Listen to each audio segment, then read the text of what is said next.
Buenas tardes a todos y todas. Vamos a dar comienzo a esta actividad que, a decir verdad, programamos con Norma Ríos, compañera que está a cargo de la Secretaría de Lesa Humanidad hace mucho tiempo. Nos agarró la pandemia y, bueno, eso nos muteó. Y, bueno, finalmente ahora nos desmuteamos, decidimos llevarla adelante con la presencia de un especialista, de alguien que sabe, que conoce, que estudió, que trabajó profundamente el tema que nos convoca, que es el negacionismo. Así que primero le voy a pasar la palabra a Norma para que dé cuenta un poquito de esto que estoy diciendo yo también, pero básicamente decirles a todos y todas los que nos escuchan, que nos están siguiendo por las redes, que la PDH está profundamente honrado, más alto, muy bien, profundamente honrado de que en este Zoom hayamos podido sumar a tres entrañables referentes en la lucha por la memoria, la verdad y la justicia. Tati Almeida, Vera Jarach, Bella Friedman. Tati Almeida, madre de Plaza de Mayo, niña fundadora, nuestra querida Tati. Nuestra querida Vera, madre de Plaza de Mayo, línea fundadora y Fundación Memoria Histórica y Social de la Argentina. Y, por cierto, Bella Friedman es una nuestra de la PDH, una referente permanente. Gracias a tres. Gracias, porque para nosotros esto es como de enorme trascendencia contarles.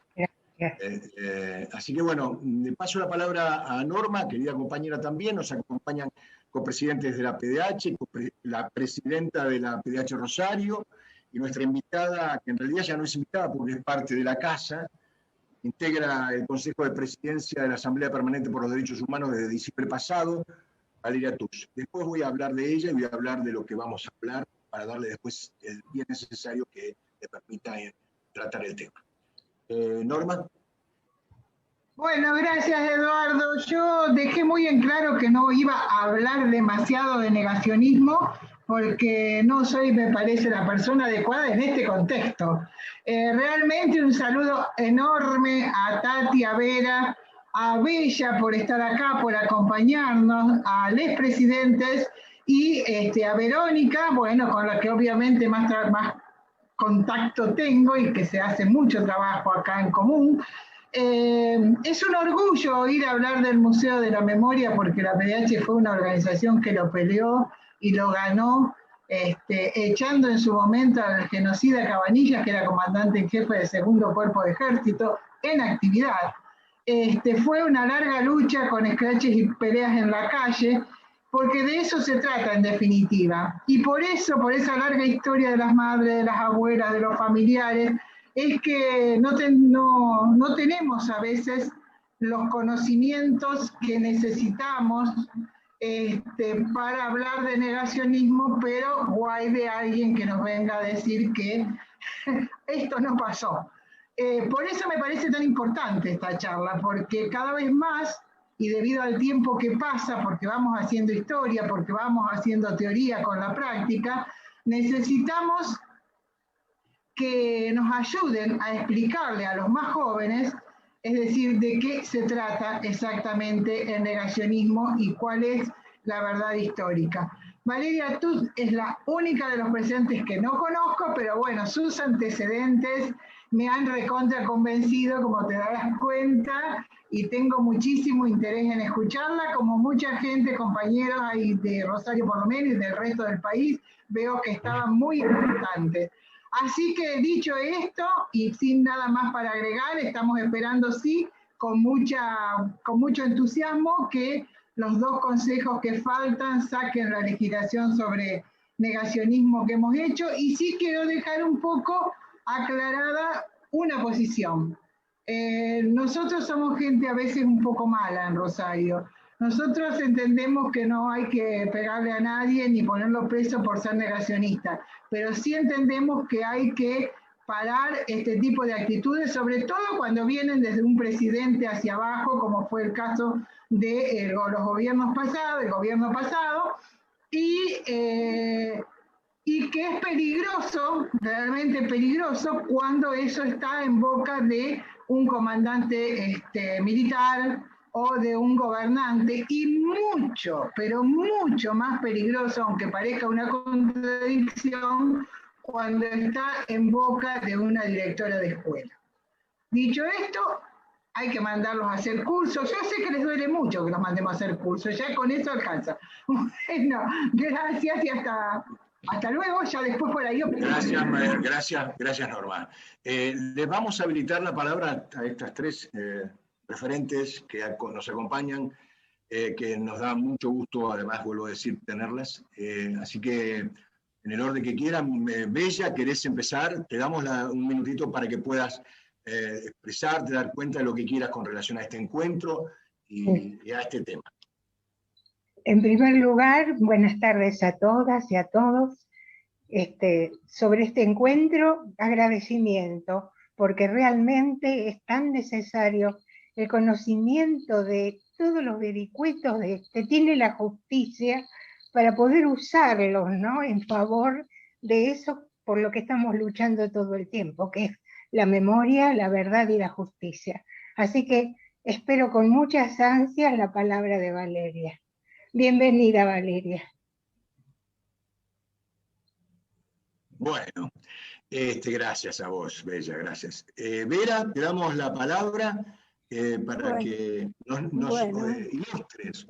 Para mí, desde luego, que estar con todos ustedes es un honor, una gratitud, porque me van a ayudar a conocer más aspectos de los que conozco del negacionismo. El negacionismo es la gran mentira, poderosa y peligrosa. Yo tengo muchas cosas personales en mi vida que tienen que ver con genocidios y con negacionismos. Puedo hablar mucho, pero desde luego que prefiero escuchar esta vez. Estoy dispuesta siempre a aprender de los que saben y a aportar lo que yo sé de mi propia experiencia. Gracias. Gracias a vos, Vera. Gracias, entrañable Vera. Tati, ahí estás. Todos los micrófonos son tuyos. Bueno, gracias desde ya, por supuesto, a todas, a todos, a todes. Yo también me he modernizado. Bueno, por haber compartido. Este es un encuentro, no es un acto, es un encuentro entre gente querida, gente que sabe, compañeros, compañeras, y es muy importante porque todo suma.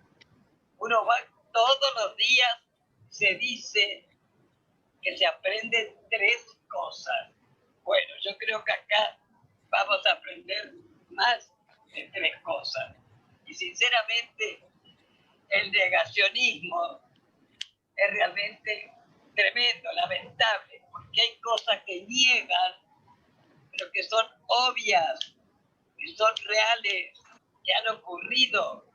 Entonces, ahí está la manera que vamos a escuchar y vamos a aprender de qué manera legal se puede realmente sancionar a estos negacionistas que hacen tanto daño.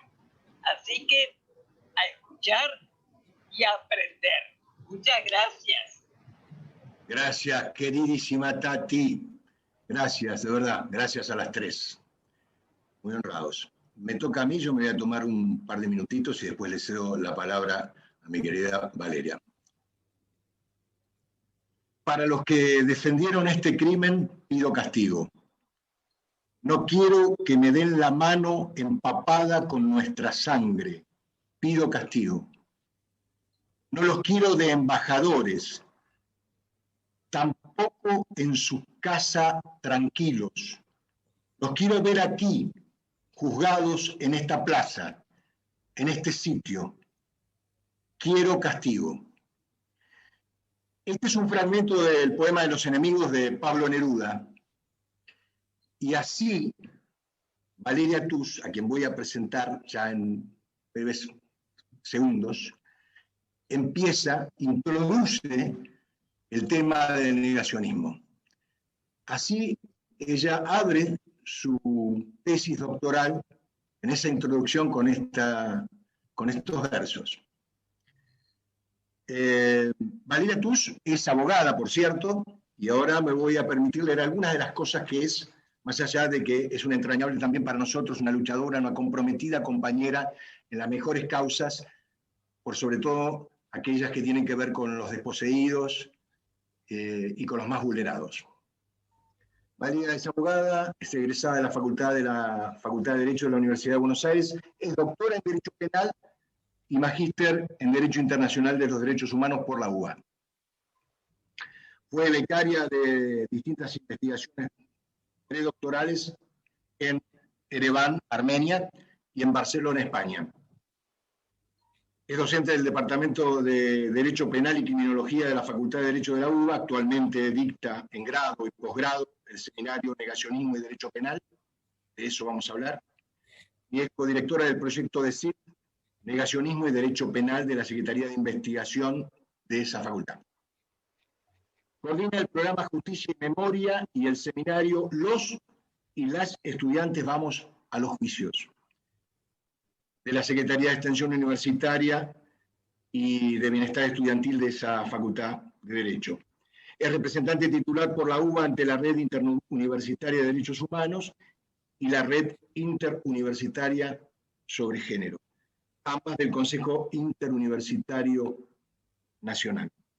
Profesionalmente, como decía, además se desempeña como directora de Derechos Humanos del Rectorado de la Universidad de Buenos Aires y como abogada penalista en causas por graves violaciones a los derechos humanos.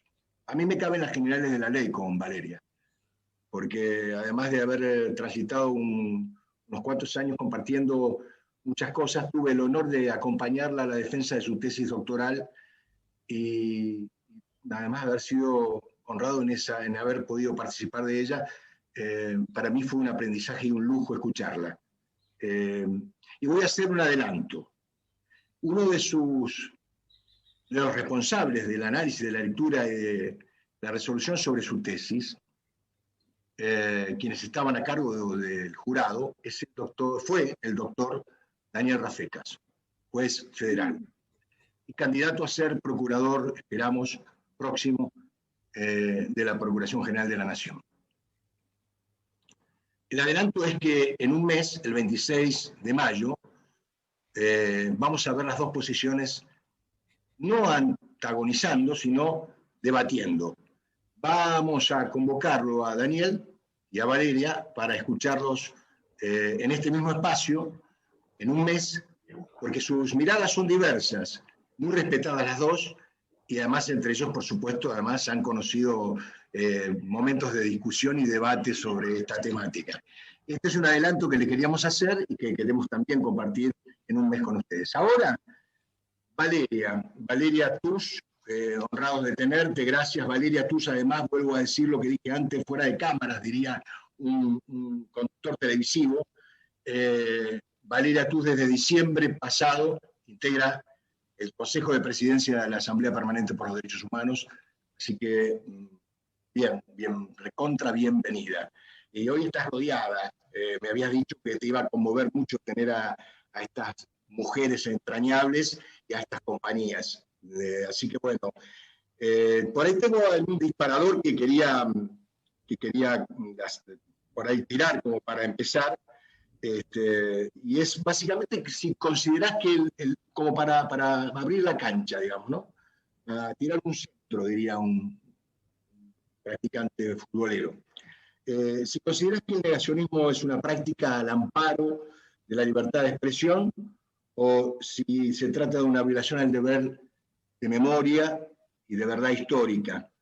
Y con eso arrancamos, te escuchamos, vamos a tratar de hacerlo dinámico, como a vos te gusta, que todos puedan opinar, los que quieran, preguntar, y la idea es que salgamos aprendiendo muchas cosas, y que podamos en esa ida y vuelta también saber en dónde pararnos. Gracias, Valeria, todo tuyo. Bueno, Edu querido, qué momento de profunda emoción compartir con todas ustedes este espacio. agradecer a las y los organizadores de este encuentro, y bueno, Vera, Tati, Bella, es como enorme. Es un enorme privilegio el poder compartir este espacio con ustedes, así que bueno, nada, muy feliz, es un mimo al alma. Es una gran pregunta, Edu, porque es uno de los principales debates para el derecho penal liberal, ¿no? Yo quiero hacer antes una aclaración que tiene que ver un poco con también la enorme generosidad de Daniel Rafecas, ¿no? De poder discutir y ponernos a pensar estos temas. Como ustedes vieron ahí en la presentación, yo estoy formateada por la Facultad de Derecho, con todo lo que eso implica. Para bien o para mal, uno podría decir para mal. Y entonces para mí fue un enorme recorrido el poder llegar a pensar que es posible la criminalización, ¿no? Nosotros, el derecho penal liberal formatea para pensar que ciertas prácticas no tienen que ser punidas o no punibles, más allá del formato que le demos, ¿no? Si es una educación en derechos humanos o el castigo riguroso en sentido estricto, pero yo, en mi recorrido, en los años que vengo investigando este tema, yo arranqué pensando que era un desastre criminalizar el negacionismo, entonces me gusta hacer este sincericidio colectivo.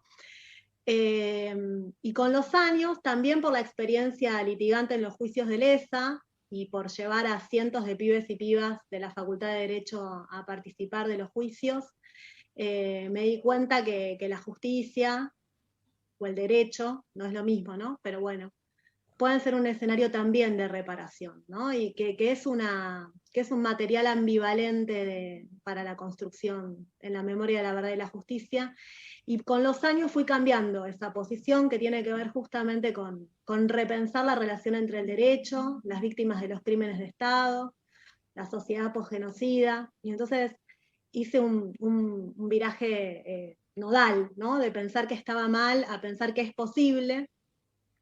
Y en eso que es posible, hay que ir como desgranando o desmantelando cada uno de los argumentos liberales, que lo que en realidad nos tiene que hacer pensar es, como entiendo yo, bien decía muy tempranamente Levina, los problemas no son solo los fascismos, sino que también el problema está en el liberalismo. Y me parece que ese es el argumento nodal. O sea, yo siento que todos los argumentos del derecho penal liberal son lógicos, son coherentes, les diría de una logicidad impecable, pero profundamente injustos, ¿no? De una injusticia absolutamente atroz, y que entonces lo que tenemos que poner a discutirnos es ese dispositivo en realidad, ¿no? Digamos, un liberalismo del siglo XXI que nos incluya a todos, y eso no es un tremendo desafío, pero es el desafío que nos toca, y me parece que ese es un buen punto de partida para deconstruir la libertad de expresión. A mí me parece que el problema que tiene el negacionismo, la criminalización del negacionismo, tiene como tres grandes,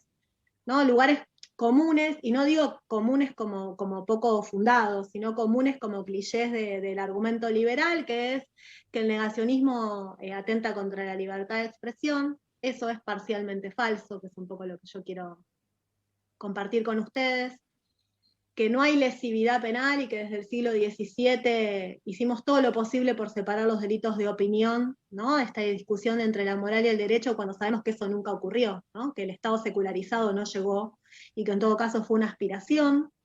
Y el tercer argumento, que es que cuando nosotros construimos verdades y lo hacemos a través del aparato del Estado, en algún punto, con la criminalización del negacionismo, podemos ser una suerte de inquisición cool, ¿no? Lo digo con bastante ironía, digamos, pero me parece que esos son tres grandes ejes del liberalismo penal que hay que masticar y pensar, primero, y luego hay que pensar si queremos eso, ¿no? Digamos, pero hay que salir primero del primer nivel de discusión.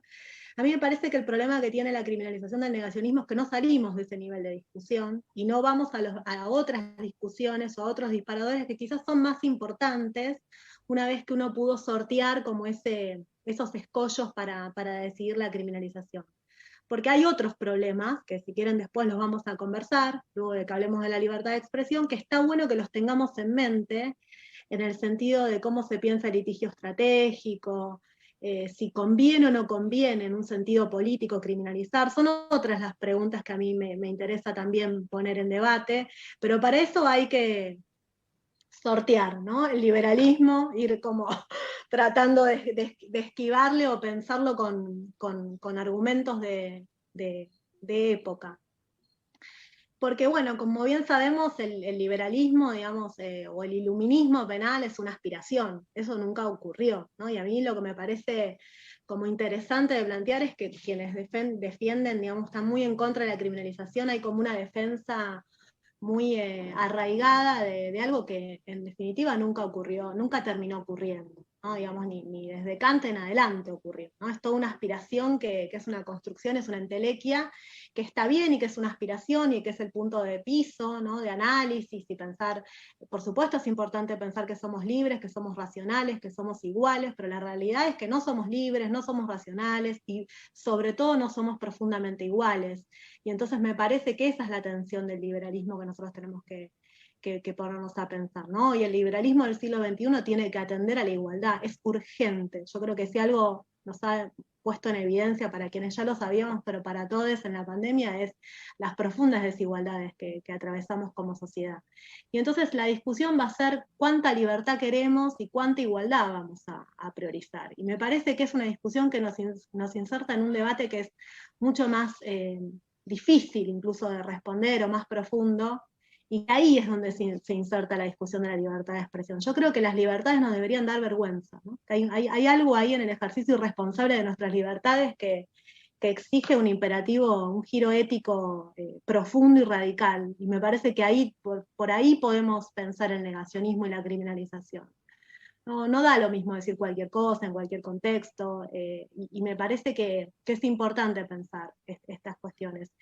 En cuanto a la libertad de expresión, tengo buenas y malas noticias, que es, una buena es que, a diferencia de lo que se suele pensar, sobre todo quizás en los ámbitos académicos, no tanto en los militantes, yo, en toda la explicación que dio Edu de quién soy, le faltó lo más importante, que es que soy militante de derechos humanos, pero sí también creo que la academia, que es posible hacer ciencia o academia comprometida con las necesidades de nuestros pueblos, y por ahí vamos, ¿no?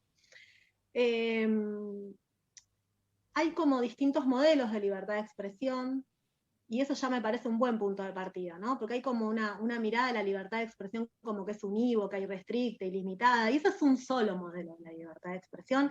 Si se quiere puede ser el modelo norteamericano de libertad de expresión, y ni siquiera, porque en el modelo norteamericano de libertad de expresión también se criminalizan ciertos comportamientos. O sea, no es cierto que la libertad de expresión es irrestricta en ningún lugar del mundo. Pero sí, para decirlo fácil, uno podría pensar que hay dos modelos de libertad de expresión. Un modelo que se va a llamar, y en yankee, el marketplace, el mercado de ideas, es donde las ideas compiten entre sí, en un mercado abierto, libre, plural, ¿no? Todo eso que luego no ocurre, porque los medios son manejados por 5 personas a nivel global. Entonces, digo, ese mercado de ideas tampoco funciona en el autogobierno democrático, y entonces descubrimos la verdad a partir de esa confrontación de ideas.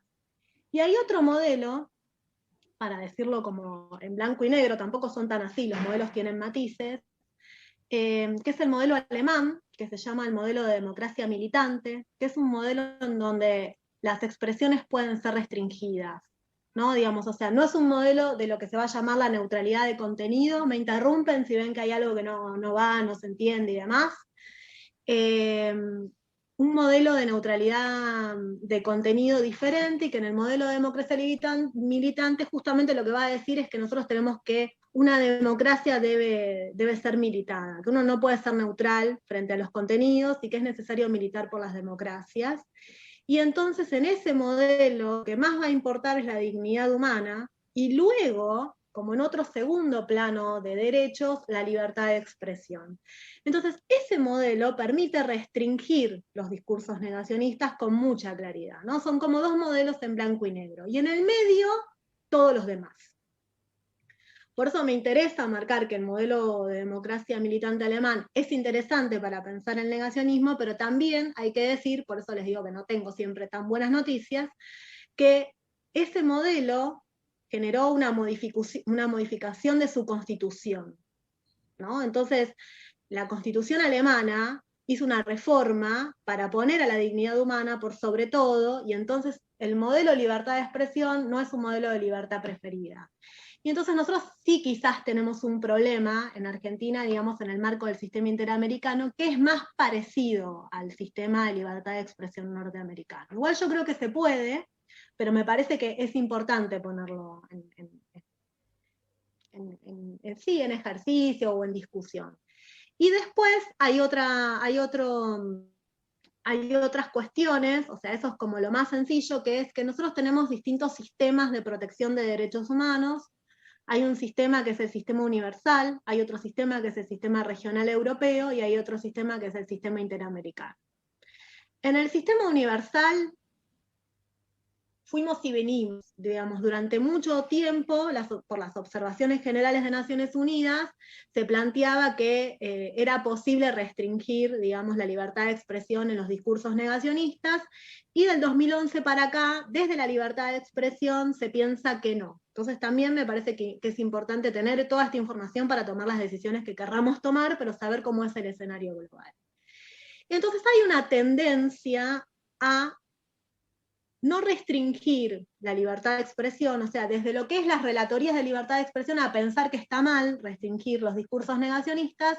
En cambio, desde las relatorías que laburan discriminación, ¿no? El ser, la Convención de Discriminación Racial, el hostigamiento y las violencias, sí es posible restringir. Tanto es así que es un embole contarlo, pero después si les interesa yo les paso la información. Es importante porque hay varios informes de relatorías sobre la discriminación que plantean la necesidad y la importancia de restringir los discursos negacionistas como una incitación al odio. Es decir, construyen el negacionismo como un discurso de odio, y a partir de ahí sí se puede restringir. Por eso les digo, si vamos por la libertad de expresión, está difícil en el sistema universal. Si vamos por la igualdad, por eso yo les decía que la tensión del liberalismo es cuánta libertad y cuánta igualdad, o sea, si vamos por la no discriminación, podemos restringir. El sistema regional europeo es más proclive a la restricción. Ha tenido distintos momentos, ¿no? Hay un primer momento en la década del 80 y 90 que obedece a un momento histórico en particular, que si quieren después lo podemos conversar, pero sobre todo, digamos, hay como una serie de países que criminalizan el negacionismo, empezando por Alemania, Austria, Bélgica, Francia, una primera etapa. Luego hay una decisión marco en el 2008, de lo que es el Consejo de Europa, que insta a todos los estados a legislar el negacionismo con cláusulas penales. Eso es un poco lo que quiero marcar. Y entonces hay una catarata de países después del 2008 que legislan el negacionismo o la criminalización del negacionismo en Europa. También con matices, a algunos les importa la verdad histórica, otros van por la idea de la dignidad humana de los sobrevivientes, es decir, hay como distintos formatos para pensar estas cuestiones. Y después tenemos el sistema interamericano, que es un sistema que se parece al modelo norteamericano. Nosotros no tenemos en América Latina, entonces en algún punto Argentina podría transformarse en un punto, digamos, de vanguardia, pero que también hay que pensar estratégicamente, ¿no? Si conviene o no conviene. Pero sí hay un modelo de libertad de expresión, de neutralidad de contenido, parecido al yanqui, para decirlo coloquial. Pero también es cierto que en los últimos años se viene elaborando fuertemente la misma idea de Europa del discurso del odio, y hay informes de las relatorías sobre discurso del odio que plantean la necesidad de pensar los discursos negacionistas ahí adentro. Y de hecho, nosotros en el 2017 firmamos, pero no de discriminación, que justamente lo que dice es que los discursos negacionistas son discursos de apología del odio. Y me parece que ese es un dato que no estaba hasta hace 4 años en el sistema interamericano y que hoy está. También es cierto que Argentina no lo ratificó. Entonces, si uno fuera coherente, digamos, en una técnica legislativa, primero ratificaría este convenio y luego legislaría el negacionismo para evitar ese problema en el sistema interamericano.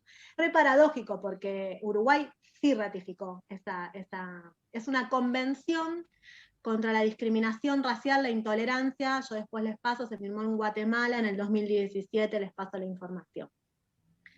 Es paradójico porque Uruguay, que no ha juzgado los crímenes de Estado, sí ratificó esta convención, y podría ser un caso de litigio estratégico, más interesante que el nuestro, lo cual es como, bueno, una tremenda paradoja.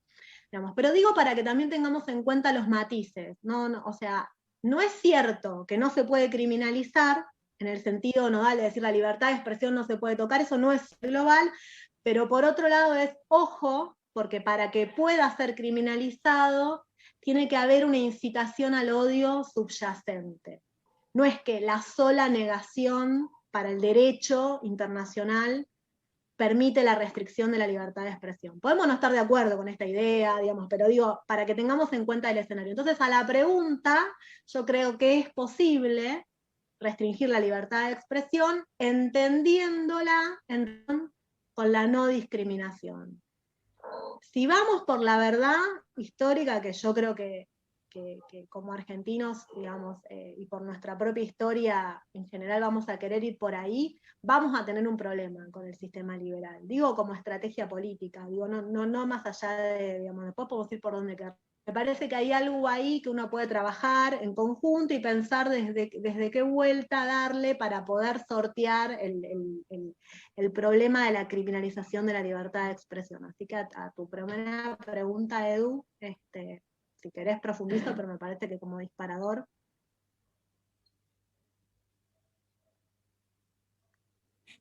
Totalmente, Verónica. Sí, es verdad jurídica. Ahora vamos a ver un poco el rol de la reparación, estoy de acuerdo.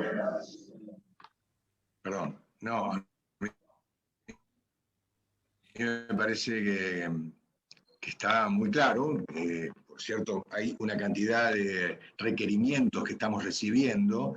Es decir, no vamos a votar el tema hoy. Yo quiero decir, voy a hacer una presentación, no estoy vendiendo ningún texto. Este es el trabajo, no sé si se ve, esta es la tesis doctoral de Valeria, y con esta tesis ella obtuvo su sobresaliente y su reconocimiento como doctora en Derecho. Acá está dicho mucho de lo que ella acaba de señalar, y diría lo que puede enriquecerse a través de la lectura de este texto.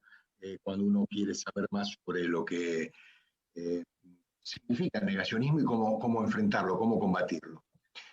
Mira, hay una cantidad de cuestiones, de preguntas. Hay también una realidad, Valeria, que es que nos atraviesan proyectos, hay posiciones tomadas, hay, digamos, distintas miradas sobre un tema tan fuerte como que acabas de adelantar, porque es un adelanto lo que has hecho, no nos va a dar el día, si quisiéramos, para poder seguir pensando y escuchándote y analizándolo.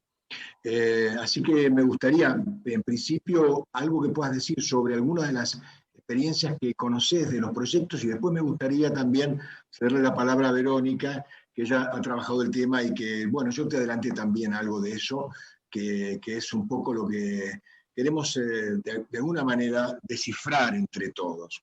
Nosotros inclusive, entre lo que constituimos la Mesa de Organismos de Derechos Humanos, tenemos distintas miradas, y algunos tenemos dudas. Ahora, de alguna manera, cuando uno se nutre de tanta información y que puede acceder a tanto trabajo erudito, serio, responsable, desde distintas miradas, por cierto, no todas coincidentes, uno va por ahí acomodándose en el concepto y de alguna manera también tomando posición. Así que bueno, en principio preguntarte, nos están preguntando sobre los proyectos que están presentados. Abuelas hizo una presentación, Abuelas de Plaza de Mayo hizo una presentación en el año 2019, en marzo. Nos conocimos con Tati, con Vera, los que integramos la mesa y muchos otros y otras, ese proyecto, que es un proyecto muy amplio, es un megaproyecto, podría decirse, alcanza y abarca muchas cuestiones, y entre esas cuestiones trata el tema del negacionismo. Pero también hay otros recientes, más recientes, que, bueno, esperan su tratamiento en las comisiones concernidas. Así que nos gustaría conocer esta mirada tuya sobre ellos, porque es nuestra realidad en verdad, ¿no? Dos cosas antes y entro ahí en los proyectos. Lo primero es nada que ustedes como militantes no sepan y lo que significa, pero me parece que quizás es importante aclarar qué significa pensar el daño negacionista, ¿no? ¿Por qué es necesario que el derecho no aparezca como un instrumento indiferente frente a estas expresiones, ¿no? Y como bien sabemos, los genocidios no culminan, ¿no? Con los aniquilamientos, sino que se siguen dando los modos de contarnos eso que nos pasó, ¿no? El modo de narrar esa experiencia. Y eso es lo que genera el negacionismo, tiene distintas trayectorias en función de los países donde han ocurrido. No es lo mismo el negacionismo academicista yanqui que el negacionismo en Alemania. La verdad es que es muy difícil englobar, o sea, una única explicación del negacionismo para distintas experiencias históricas. Pero sí, a mí quizás lo que me interesa reponer, sobre todo por el caso argentino, es que a mí me parece que el daño negacionista genera 3 obturaciones, ¿no? En un primer lugar, lo que hace es tratar de negar las luchas que encarnaron aquellos que fueron aniquilados, ¿no? Por la experiencia genocida, pero por otro lado también las luchas de los sobrevivientes, de los familiares por el reconocimiento de la memoria y también de la justicia,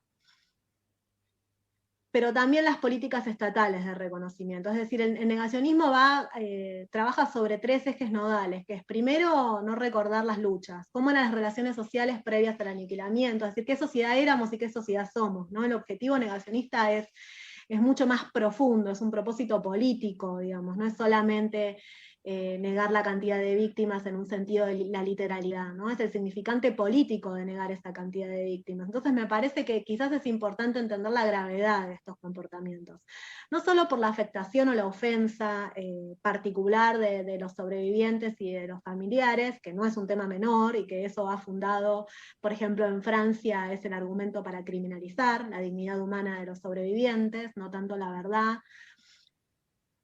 pero también pensar la dignidad humana en una doble dimensión, ¿no? Que es la ofensa en concreto, pero también ese derecho-deber que tenemos como sociedad de memoria, digamos, y por otro lado, la obligación que tenemos en un comportamiento ciudadano. Son todas palabras muy liberales, pero me parece que viene a cuento de la tipificación, ¿no? Lo diría de otro modo, pero digo para poder explicar la tipificación de permitir de una sociedad que permite que esas expresiones se reproduzcan, ¿no? ¿Qué tipo de sociedad queremos ser?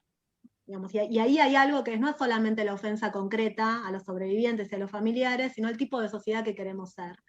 Y entonces me parece que el daño negacionista se da en todas esas dimensiones, ¿no? Hay una afectación a la dignidad humana, hay una afectación al derecho-deber de memoria social, me parece que por ahí podemos profundizar. Y entonces yo lo que veo en los proyectos, y antes de entrar a los proyectos decir un comentario sobre la ley, siempre me dicen, y seguramente Rafecas lo va a decir, que el negacionismo lo que hace cuando uno criminaliza es a una posición marginal colocarlos en un lugar de mártires y de visibilidad, ¿no? Un discurso que no es el extendido en la sociedad, darles un lugar de preeminencia y en algún punto poner como el foco de luz sobre un discurso que no tiene esa vigencia social. Eso es cierto, y hay un riesgo de colocar en lugar de mártires a los negacionistas. De hecho, esos son los debates que se generan en Europa, donde se criminalizan sobre, bueno, primero, ¿está bien o está mal desde esta lógica, ¿no? El rol del proceso penal? Por otro lado, ¿cuál es la voz del sobreviviente y del familiar en estos juicios, que tiende a ser nula? Entonces también hay ahí como todo un problema sobre cómo nosotros pensamos, sobre todo en Argentina, la construcción de la memoria y la verdad de la justicia, donde la voz del sobreviviente y de los familiares es nodal para la construcción de esa verdad. En Europa van a los juicios los expertos, discuten entre sí sobre la verdad de los hechos históricos y no hay voz de los testimoniantes. Entonces, ojo también con el dispositivo que queremos usar, ¿no? Digo, también como para... Pero a mí me parece que hay algo que sí quiero plantear, eso es cierto, pero también es cierto que en el lodo del derecho nos ponen los negacionistas. Digo, los negacionistas también saben de esa estrategia. Entonces, si vamos a estar en el lodo del barro, enlodémonos del todo y discutamos todo, ¿no? Y me parece que es en algún punto naif decir, bueno, vamos a visibilizar con el derecho cuando ya estamos en ese barro del derecho, digamos, porque si hay algo que han hecho los negacionistas a nivel global, es pensar esa estrategia del derecho. Quizás hay un caso que es muy conocido, que es el caso Perinçek, respecto al negacionismo del genocidio armenio, en donde el presidente del Partido Laboralista Turco fue al país donde estaba criminalizado el negacionismo del genocidio armenio a dar su conferencia, y usó ese caso como litigio estratégico para ir al Tribunal Europeo de Derechos Humanos. Entonces, yo lo que siento es que somos demasiado impecables, ¿no? Como un argumento muy liberal de, ay, esto no, y estamos en el barro. Entonces, en algún punto pensemos qué queremos, ¿no? Digamos, porque la verdad que ya nos colocan en ese lugar. O sea, no es cierto que es un discurso marginal.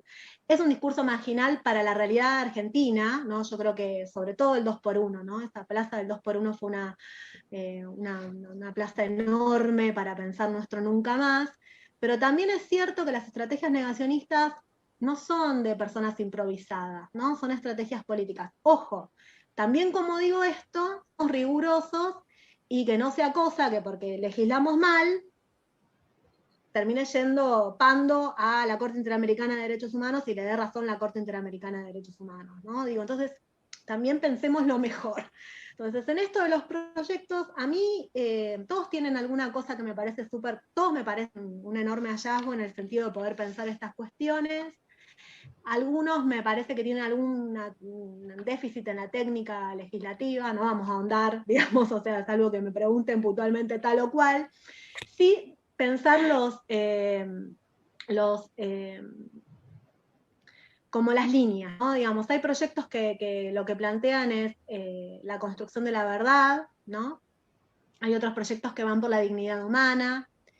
Vos me planteabas el proyecto de abuelas. El proyecto de abuelas a mí me parece que más allá de que el proyecto tiene que ver con la construcción de la memoria y la verdad de la justicia como política de Estado, lo engloban dentro de los actos discriminatorios, ¿no? O sea, no prevén el negacionismo como un delito autónomo, sino con una modalidad de las leyes antidiscriminatorias. Y entonces van por el camino que yo les decía, de sortear el problema de la verdad histórica. Digo, para poner un ejemplo de algo que intenta sortear ese problema, estimo yo, no lo he hablado con los chicos, ni con Alan, ni demás, pero digo que deben haber visto ese riesgo de cómo funciona la Corte Interamericana de Derechos Humanos y el sistema de protección interamericano. Eso, por ejemplo. Después, uno de los proyectos que quizás es interesante es uno de los últimos, ¿no? Que a mí me parece que lo pongo como disparador porque abre la compuerta a la punición en sentido clásico, pero también a la capacitación en derechos humanos. Hay ahí algún tema vinculado a hacer pública la negativa a participar de esos cursos, que es una cosa muy puntual y muy chiquita que si interesa podemos discutirlo sobre por qué sí o por qué no estas cuestiones y por qué no podríamos hacerlo por la ley de datos, los de la ley de datos nacional, pero bueno, uno puede pensar otras maneras de registrar sin violar las leyes, digamos, pero bueno, eso es como muy puntual. Pero sí me parece interesante este enfoque de punir para qué, ¿no? Que es la segunda pregunta, porque supongamos que sorteamos todos los problemas, que no somos ni la Inquisición. A mí me parece que cuando se plantea la construcción de la verdad histórica como crítica, en realidad los estados, sobre todo en el caso del Estado argentino, construyen verdades oficiales. Hay muchos modos de construir verdades oficiales, las leyes memoriales, la jornada del 24 de marzo, nuestras políticas educativas, los manuales, es decir, todo eso forma parte de la construcción de verdades oficiales o oficial.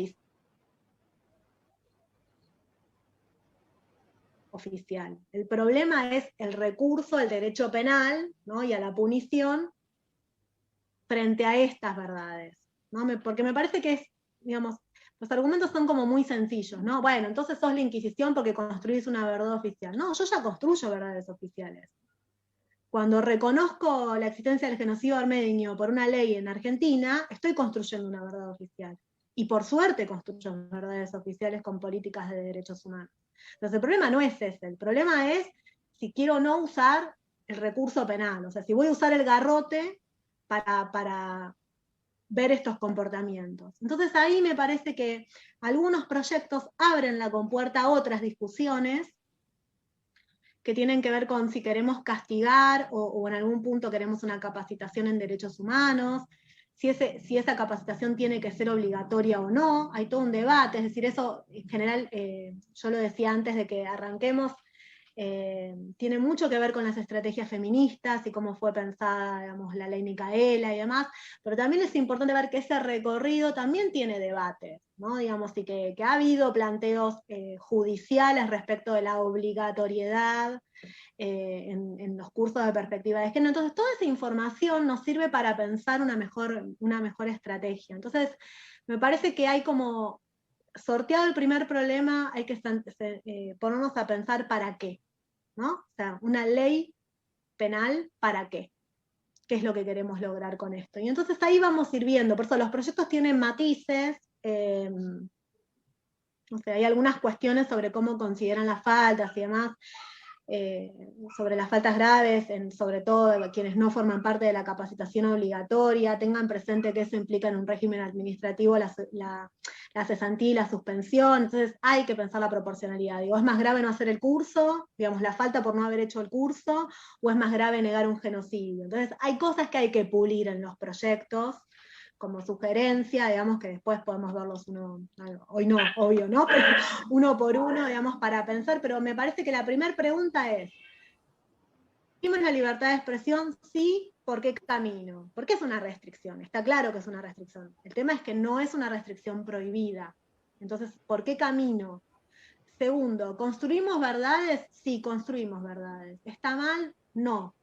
En todo caso, pensemos si la herramienta penal, en el formato clásico de la herramienta penal, es el camino adecuado, ¿no? Como segundo aspecto. Y como tercer aspecto es, ¿quiénes vamos a discutir esto? Porque a mí me parece que también para que tenga robustez y legitimidad, que de hecho yo creo que la tiene la sociedad argentina, por eso marcaba, digamos, las innumerables como una marcha nodal para el límite a la impunidad, ¿no? De los genocidas, que ahí también hay, digamos, uno tiene que pensar la herramienta de derecho sobre cómo lo vamos a discutir. Y a mí me parece que pero me parece que está bien pensar lo que ocurrió con la despenalización del aborto, ¿no? Es necesario un debate donde todos participemos, ¿no? Digamos, como para generar esta idea del consenso y robustez democrática, que está bueno generar un debate profundo como fue la despenalización del aborto para pensar estas cuestiones. Así que esos serían más o menos los ejes, digamos, si querés después, Edu, vemos algún proyecto en particular, pero... Eduardo, ¿puedo? Sí, estoy ahí. Estamos teniendo alguna dificultad, Valeria, se te corta en algún momento la transmisión. Probablemente haya un problema, pero muy poquito, se entiende perfectamente. Le voy a pasar, Tati pidió decir algo, hacer algún comentario, algún aporte. Sí, no, simplemente es lo siguiente. La libertad de expresión, creo que cuando se trata de crímenes de lesa humanidad, terrorismo de Estado, desaparición forzada, acá qué libre expresión. Eso no se puede negar. Y tiene que caer la justicia con todo. Son crímenes de lesa humanidad. Entonces, aquel que lo niega, ahí pienso, pero que la ley, con todo, los tiene que castigar. Porque qué libre expresión. Son crímenes de lesa humanidad. Pienso, ¿no? No sé. Bien, Tati, bien. Le vamos, no sé si querés hacer algún tipo de comentario, Valeria, sobre esto que acaba de decir. Estoy de acuerdo, la negación de los crímenes de Estado, digamos, no es una expresión permitida, y de hecho, digamos, parte ahí de la discusión en Europa tiene que ver con esto, con que son discursos antidemocráticos y que en realidad lo que se busca perseguir al criminalizar es evitar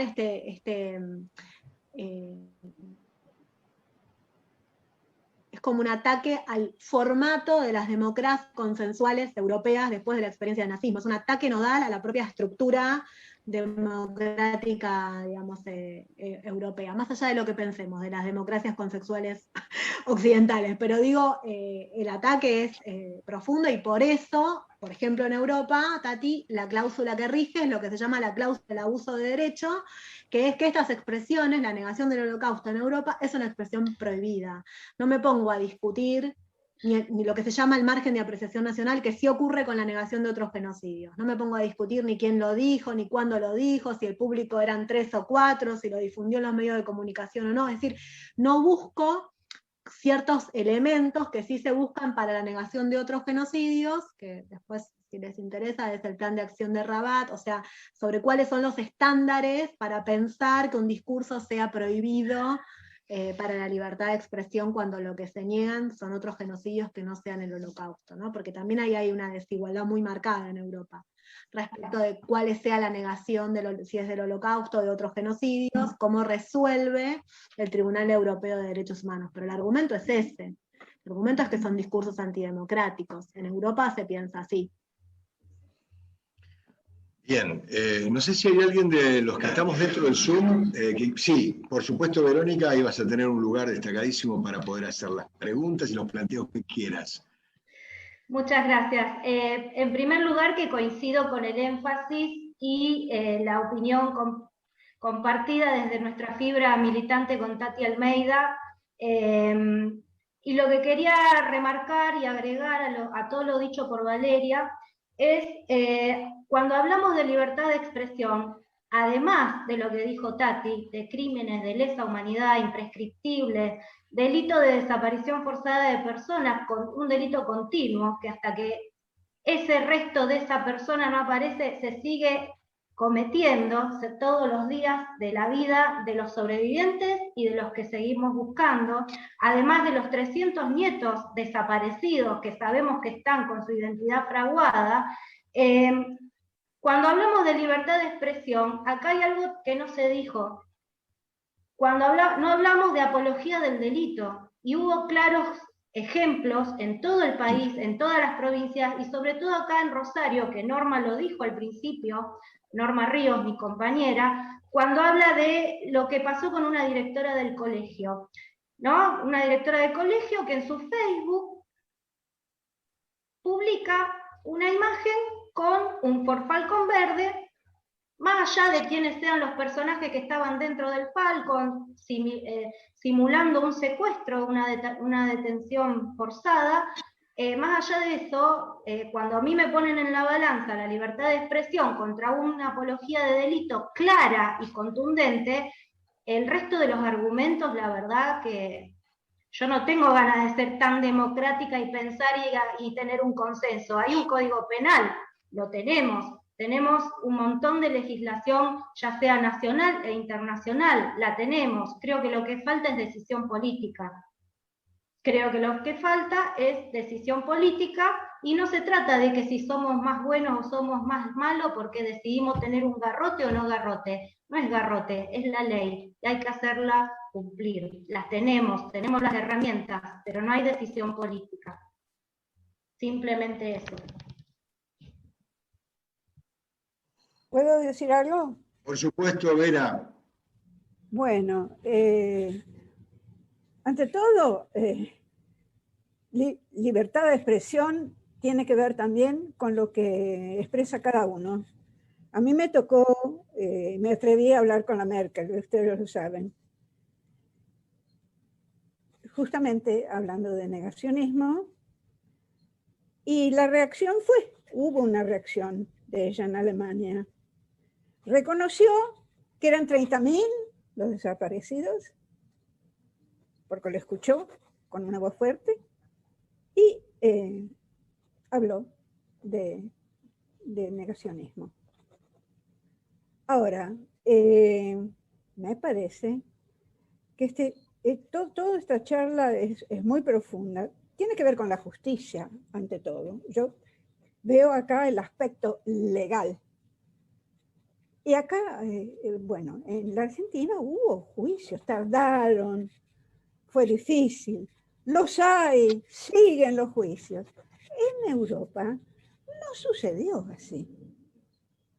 Cuando terminó la guerra, cuando se empezó a hablar de los crímenes de lesa humanidad, fueron muy pocos los juicios, muy pocos. En Italia, por ejemplo, hubo venganza, ¿no? Hubo, digamos, hubo asesinatos, hubo odio, hubo cosas terribles. Pero juicios se tardó mucho y fueron muy pocos. En cambio, la Argentina, con paciencia, nosotros, como Tati dice siempre, ninguno de nosotros se hizo justicia por sus manos, ¿verdad? Esperamos con paciencia, pero luchamos para que hubiera justicia. Ya de por sí, la justicia de los tribunales es ya algo muy valioso. Ahora estamos en situaciones muy particulares en este momento en la Argentina y debemos profundizar muchos distintos aspectos del negacionismo.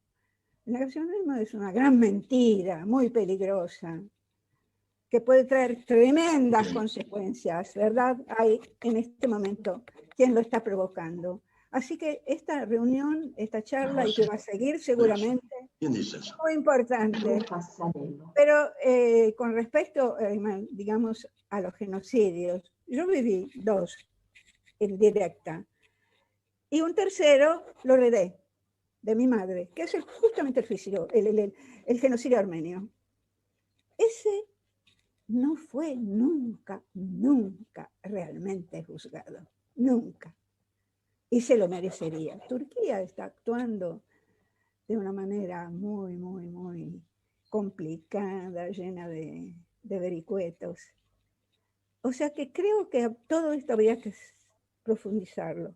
Y algo quisiera agregar con respecto a Rafecas, porque me interesa mucho que se continúe con el tema de Rafecas. Y yo lo conocí justamente hablando de genocidios en Florencia. Y sus palabras son muy claras, muy claras, y quisiera escucharlo de nuevo hablar. Y quisiera tenerlo en esa función que todos habíamos esperado que tuviera. Nada más, eso quería agregar. Bueno, muchas gracias, Vera. No sé si algún compañero del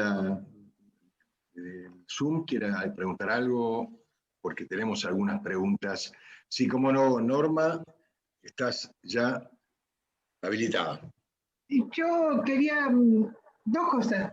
Vera dice que en la Argentina se juzgó y efectivamente, yo creo que eso tuvo un costo altísimo para aquellos que generaron la posibilidad de juzgarlo, independientemente, que ustedes saben, esta posición mía de que era el huevo o la gallina, teníamos todo, no estaba la decisión política de juzgar, por eso la consideramos tan importante, si no hubiéramos quedado con todo ahí y sin poder juzgar nada, pero eso tuvo un costo muy alto. Digo por qué, porque a lo mejor Verónica se concentró un poco en esa imagen de la que ella habla, por qué hablamos de un delito realmente, porque al lado del Falcón Verde estaba Videla parado, aprobando, y adentro estaban los gobernantes del momento. A tal punto que nosotros decíamos que era tan grave que así hubiese estado los mayores negacionistas de los últimos tiempos en la Argentina, si hubieran estado Abruz, Macri, Garabano, también nos iba a indignar.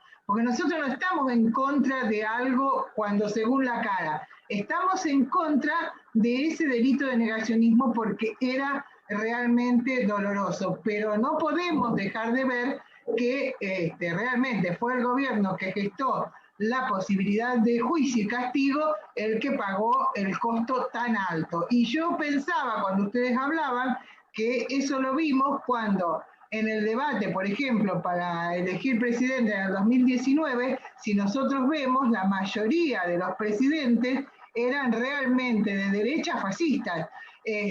Por eso yo no sé hasta qué punto, en cuanto a lo que tengan claro, seremos más los que peleamos por los derechos humanos, pero en cuanto a la realidad del pueblo, eso es bastante discutible. Macri no llegó por un golpe militar, llegó por los votos del campo popular. Perdonen, pero bueno, es mi visión.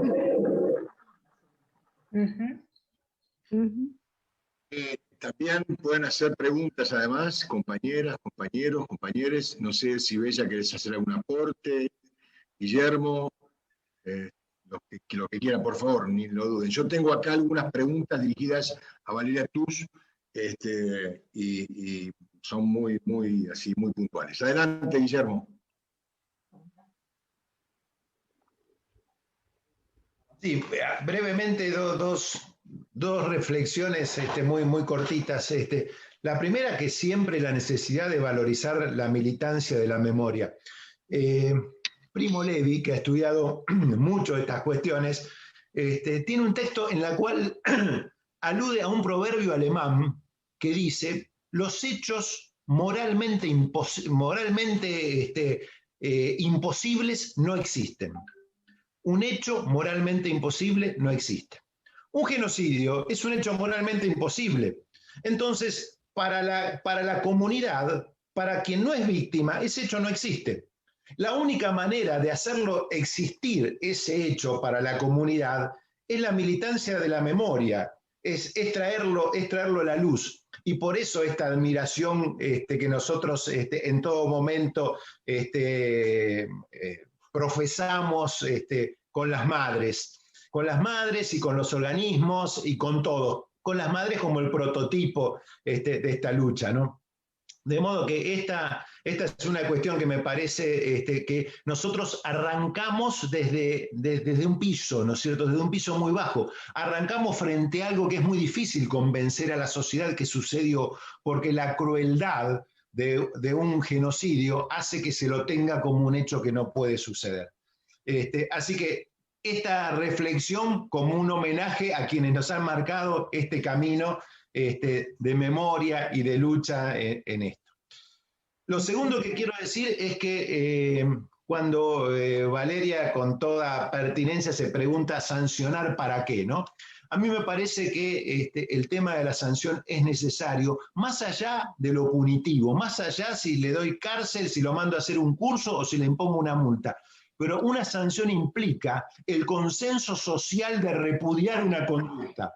Entonces, lo sanciono porque es algo que no corresponde, así como sanciono el homicidio porque está mal matar, también sanciono esto porque está mal. Después veamos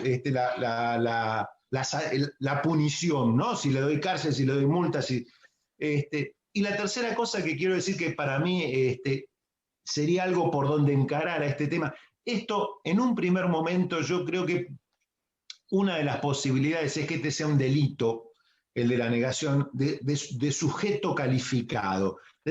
¿A quién le endilgamos este delito? ¿Al ciudadano común, víctima de un engaño de los medios de comunicación, o al funcionario público que no se puede permitir jamás cometer este delito? A mí me parece... Yo estoy formateado por la universidad pública, soy abogado, recibido hace 30 y largo de años, entonces llevo ese liberalismo también al cual hacía alusión Valeria, muy metido, pero bueno, ya hemos llegado a un punto donde tomamos conciencia de que ese liberalismo solo de que no en esta lucha. Entonces yo... el primer paso que doy para vencer ese liberalismo es decir, bueno, hay sujetos que tienen una responsabilidad especial con respecto a esto. Un funcionario público es un sujeto que tiene esa responsabilidad especial. Entonces, con respecto a él, creo que no habría ninguna circunstancia que sirva para eximirlo, que sirva de excusa, ¿no? Así que bueno, estas son las tres cositas que quería aportar. Muchas gracias. Gracias a vos, Guillermo, gracias a vos. Guillermo, una pregunta, no, más bien una reflexión. Pues yo tuve la suerte de conocer a Primo Levi, y él se refería mucho a la historia que la escriben los que ganan. Y tiene que ver con todo esto porque son los poderosos, los más temibles en el campo del negacionismo. No sé si me entendieron. Absolutamente, sí. Sí, Vera. De hecho, ¿puedo agregar algo de lo que dicen acá los compañeros? Efectivamente, el argumento central de Primo Levi en cuanto a que estos crímenes, digamos, en su conversación con los miembros de la SS, ¿no? Claro. Va a creer a ustedes que este horror no haya podido acontecer, entonces en definitiva nosotros habremos ganado igual la batalla. Ese es un poco el planteo que en ese diálogo que tiene con uno de los representantes de las fuerzas de las SS. Bueno, ese es el argumento como fundante del negacionismo, Sí, sí. ¿no? Que hay como un negacionismo para evitar el rastro del estudios crimen dentro del crimen, es decir, hay un negacionismo, hay un primer momento de negacionismo que se linkea con la impunidad, ¿no? Con tratar de borrar los rastros del crimen. Claro. Hay un segundo momento negacionista, y ahí comparto lo que dicen los compañeros, que efectivamente lucha política frente al negacionismo, pero hay un segundo negacionismo, que es el negacionismo que se genera mucho de ese discurso en la estrategia narrativa de la sociedad, porque lo que escuchas, ¿no? De quiénes éramos antes de esa experiencia del aniquilamiento y quiénes somos hoy. Entonces hay dos negacionismos que me parece importante tener en cuenta. Hay un primer negacionismo que es borrar el rastro del crimen dentro del crimen, ese negacionismo del que hablan los historiadores, Vidal Naquet, o sea, del que habla Primo Levi y lo que le dice el miembro de la SS, y por qué la memoria es una herramienta nodal en la lucha contra los negacionismos. Y hay un segundo negacionismo, que en realidad es un negacionismo que está dirigido a todos nosotros, ¿no? A las sociedades posgenocidas, que es instalar ese discurso, esa narrativa para explicar eso que nos pasó. Entonces ahí es donde empezamos a discutir la cantidad de víctimas como símbolo político, donde empezamos a discutir la responsabilidad, ¿no? Esto no pasó, ¿no? La discusión sobre la teoría de los dos demonios en el caso argentino, lo que se llama el negacionismo subjetivo. Pero hay una discusión que se da como estrategia de consolidación de una narrativa, aunque sabemos que es mentira, sobre todo tantos años después. Lo que está claro es que digamos, nadie discute que esto, digamos, los negacionistas saben que es mentira, y entonces la estrategia burda de negación de los hechos históricos pasan a modos más sutiles, ¿no? Más sutiles, más trivializados, más banalizados, entonces buscan como otros modos de poder consolidar esas estrategias negacionistas que efectivamente son instaladas en un primer momento histórico, ¿no? Pero a mí lo que me interesa, sobre todo por la noción del genocidio armenio y a Lemkin, ¿no? Que cuando piensa el concepto de genocidio está pensando en realidad en la experiencia del genocidio armenio, que el objetivo genocida, además de los muertos, somos nosotros los vivos, ¿no? Y entonces me parece que por eso los discursos sionistas tienen un efecto que no podemos minimizar, no son meras expresiones sobre lo que les parece, ¿no? Digamos, o sea, es una estrategia posgenocida que somos. En ese modo de contarnos eso que nos pasó, estamos diciendo quiénes somos hoy. Entonces me parece que ahí el derecho no puede permanecer indiferente frente a estas expresiones. Yo creo que sí, que hay que dar una vuelta de tuerca, y un poco lo que planteaba Guillermo de el castigo para qué, bueno, efectivamente hay algunas posiciones incluso dentro del liberalismo, ¿no? Porque si no parece que el liberalismo no permite nada, y a mí lo que me gusta es complejizar esos discursos que tan rápidamente salen a decir, che, por acá no vamos. No, sí, vamos por acá, porque también el liberalismo tiene dentro de las teorías del derecho penal esta idea que plantea Guillermo sobre la idea de las acciones comunicativas, que es nosotros como sociedad decimos que esto no va y por eso castigamos. Digamos, y ahí hay un rol ciudadano, por eso yo trataba de decirlo antes, en donde es muy importante, digamos, la construcción política de eso de como sociedad que no queremos ser. Entonces, no es que el liberalismo te lo prohíbe siempre. Hay algunos, incluso al interior del liberalismo, es eso, es decir, esto no es permitido. Nosotros como sociedad decidimos qué valores proteger, y la memoria y la verdad y la justicia son valores que como sociedad decidimos proteger, ¿no? Digamos, o sea que se puede, eso es lo que yo quiero marcar, es que es posible, puede tener ciertos riesgos, que hay que pensarlos bien antes de arrancar, pero digo, por lo menos saberlos, que esto puede venir en algún conflicto con algún... pero me parece que sí, que es posible, que eso es un poco la hipótesis que yo planteo. Bien, Valeria. Sí, ya te dejo, Verónica. Quiero, a ver, hay algunas preguntas que no necesito hacer, que vienen de una infinidad, además de una infinidad de saludos a las madres, abrazos enormes a la organización, a la PDH. Valeria, aplauden también tu exposición. Bueno, te estamos reproduciendo un poco lo que sale a través del Facebook, que no es mi especialidad. Tengo acá una mano tendida que me lo está facilitando.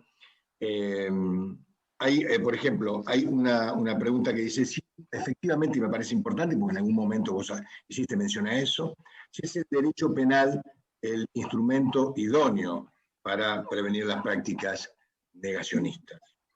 Esa es una pregunta. Y la otra es si efectivamente con lo que hay, con la normativa vigente, sin nuevos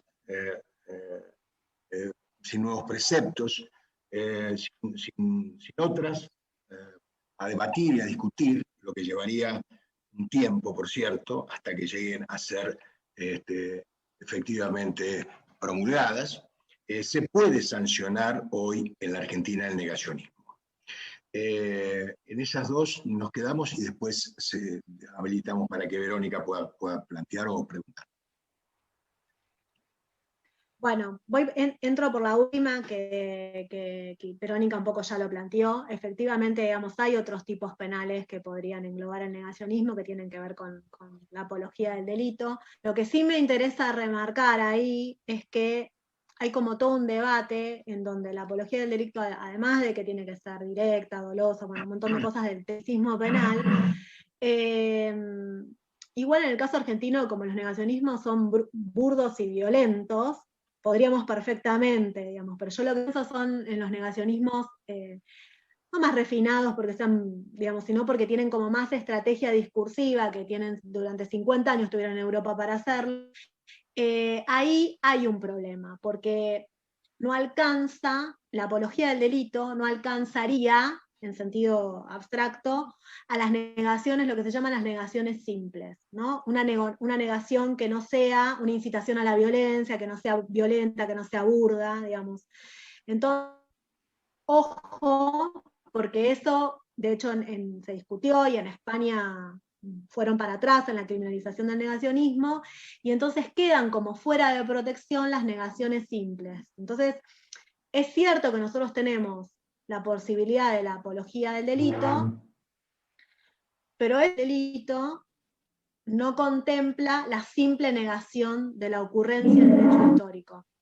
Entonces, no estaría todo contemplado en la legislación que hoy tenemos.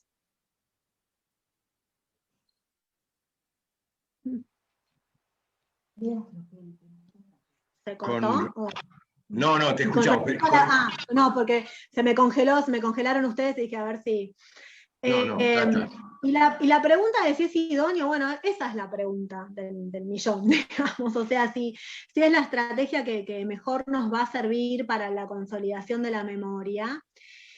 Y ahí yo quiero marcar, yo creo que sí, pero porque creo en un derecho que también puede ser reparador, ¿no? Digamos, que en esa ambivalencia que tiene la dimensión coercitiva de la ley penal, yo creo que también puede ser performativa, y entonces creo en esa estrategia de modificar las relaciones sociales y de construir verdades y consensos, y yo estoy a favor de esta mirada del derecho penal, que casi muy pocos están a favor, de hecho eso es lo que plantean, el derecho no tiene que educar a nadie, ¿no? Digamos, hay como toda una discusión ahí, digamos, pero yo creo que sí, que el derecho performa las relaciones sociales, y me parece que por ahí podemos ir. Ahora, dicho esto, me gustaría hacer como dos aclaraciones en el sentido de tengámoslo presente como fueron las otras experiencias.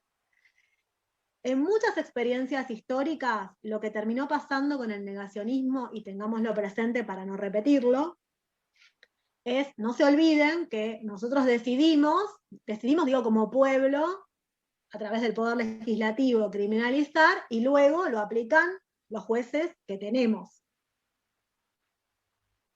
¿no? Digamos que tenemos en este país. Entonces, más allá de la opinión de la justicia, que no es un tema menor para pensar estrategias, lo cierto es que en Europa hubo un primer momento en la criminalización donde los jueces terminaron discutiendo en los procesos de los negacionismos la ocurrencia del hecho histórico. ¿Qué quiero decir?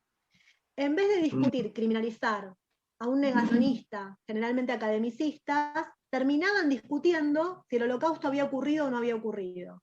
O sea, lo que quieren los negacionistas, poner en debate los hechos históricos.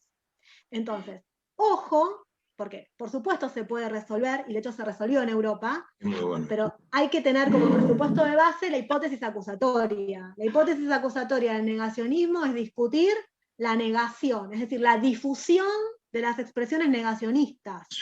No, si esto que decimos que ocurrió, ocurrió. Entonces, ojo, porque es una herramienta que puede tener complicaciones en el uso. Y lo otro es, ¿quiénes van a ir a ese escenario de juicio contra los negacionistas? ¿Solo los expertos?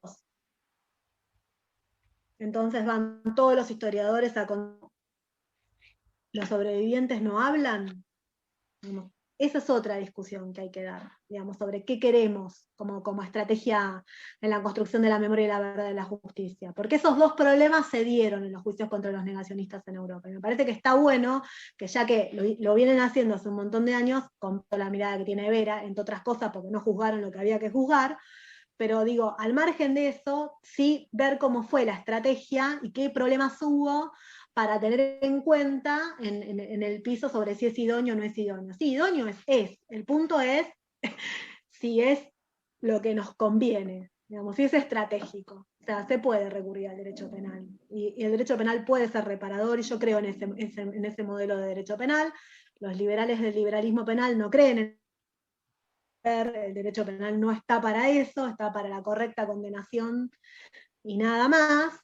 ¿No? Digamos, no hay ni verdad histórica, que sí, pero aún creyendo esto, tengamos en cuenta los riesgos concretos, digo, simplemente para tenerlos en consideración, por lo menos como fueron otras experiencias, para que nos sirva. Bien, muy bien. Verónica, sí, por favor. Gracias. Hilvanando, me pareció súper interesante lo que plantea Valeria, pero hago hincapié en la diferencia que planteó Vera, justamente, que acá se juzgó que tenemos un montón de sobrevivientes, que es una verdad jurídica, entonces digamos que tenemos una base precisa para poder discutir, ¿no? Yo creo que acá no se daría, o soy muy optimista, ustedes dirán, no se daría esa cuestión de debatir si sucedió o no sucedió. Lo probamos, hay un millar de sentencias que así lo demuestran. Estamos los hijos, están los sobrevivientes. Eso por un lado. Me parece que es una gran diferencia que se marcó al principio y que tenemos esa buena base en Argentina. Porque aquí sí se juzgó y se está juzgando. Y quería pedir la palabra con respecto a hacer un poco en el proyecto que presentamos en APDH Rosario, que nosotros lo denominamos un proyecto contra el negacionismo, pero que teniendo en cuenta todo esto que se plantea la verdad que muy oportunamente en este Zoom, en esta charla, en este encuentro, como dijo Tati, es que nosotros hicimos hincapié en justamente teniendo en cuenta generaciones que han nacido y crecido en democracia, teniendo en cuenta lo que dijo Guillermo, de que a quién, si hay un sujeto calificado, digamos, ¿no? Que sea punible por este supuesto todavía no aprobado delito de negacionismo, y nosotros en Rosario hicimos hincapié en eso. Pedimos una capacitación, el proyecto pide una capacitación, justamente porque somos conscientes de que hay generaciones que no han vivido, que podrían llegar a decir, ¿esto pasó o no pasó? Entonces pedimos la capacitación en un primer momento. La segunda instancia es la sanción justamente teniendo en cuenta a funcionarios públicos de los estados municipales. Todo esto teniendo en cuenta también como fundamento la reparación, porque cuando nosotros hablamos de reparación, el común denominador de la gente piensa en reparación económica, y no necesariamente es la única reparación que existe, porque nosotros, los sobrevivientes, los hijos, los familiares, los militantes, concebimos la reparación más amplia, ¿no? En un sentido más amplio.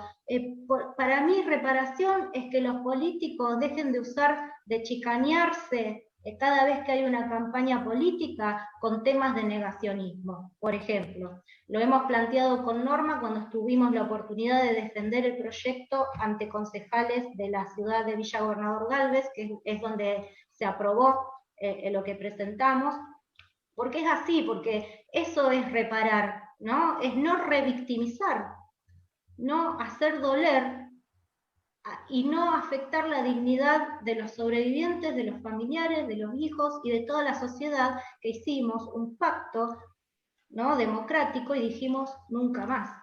Entonces, esos son los focos, no quiero ser muy extensa, pero esos son los focos puntuales que tomamos para redactar el proyecto que fue presentado por nuestra regional.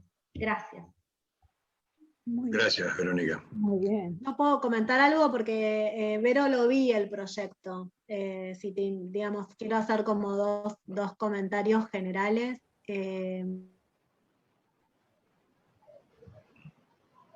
Para el momento, me parece que va por donde hay que ir, ¿no? Por otro lado, mi conexión está inestable, ¿no? Sí. Sí, estamos escuchándote con alguna dificultad, Perdón. ¿vale? No sé qué pasa hoy.